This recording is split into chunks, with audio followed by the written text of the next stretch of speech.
Woke, gaslighting, echo chamber. These words and phrases have become commonplace in American politics in recent years. But imagine going back 20 years and warning a politician they'll be deplatformed or canceled. They'd have no idea what you're talking about.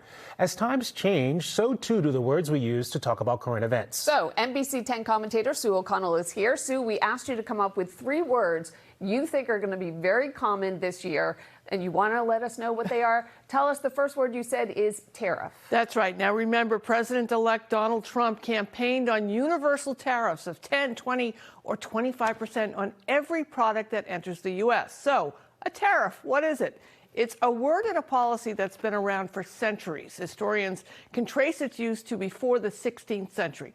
Simply put, tariffs are taxes imposed by one country on goods imported from another country. And traditionally, tariffs are used to create an economic burden on foreign exporters, either to help American companies or to punish a foreign country. How do tariffs work? Well, if you buy a $500 washing machine imported from China and the U.S. is charging the exporter a 25% tariff, that could raise the cost to you for another $125. Another example, back in 1828, high tariffs on imported British textiles, they actually helped establish the United States textile industry. So, Sue, when I heard your next word was visa, I thought you meant my credit card to pay the high tariffs. But right. No, you're talking about immigration, not credit cards. That's exactly right. So visa, right?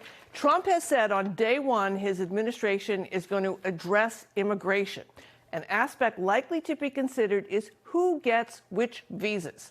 A visa is a permission that's granted to a foreign citizen to allow them to enter, stay for a specified period. And there are 2 major types of visas. One, if you're a tourist, you come to visit us, you stay for a little while and leave. And another for long-term stays in order to work or for a permanent residence. There are several types of employment-based visas. One that you've seen maybe in the news lately is the H-1B, which is granted to foreign citizens for specialized occupation. Now, the U.S. industry with the most approved H-1B visas is the scientific and technical industry, which includes companies like Amazon, IBM, Microsoft, Google, and Tesla. Third word, you had said oligarchy, which is, of course, a type of government. Why do we need to talk about that? So another word, JC, that has a very long history. Greek philosopher Aristotle used the term to indicate rule by the rich.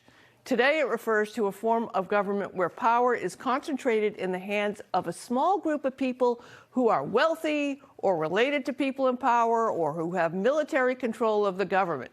And in an oligarchy, the rulers use the state's resources and policies to make themselves rich for their own benefit.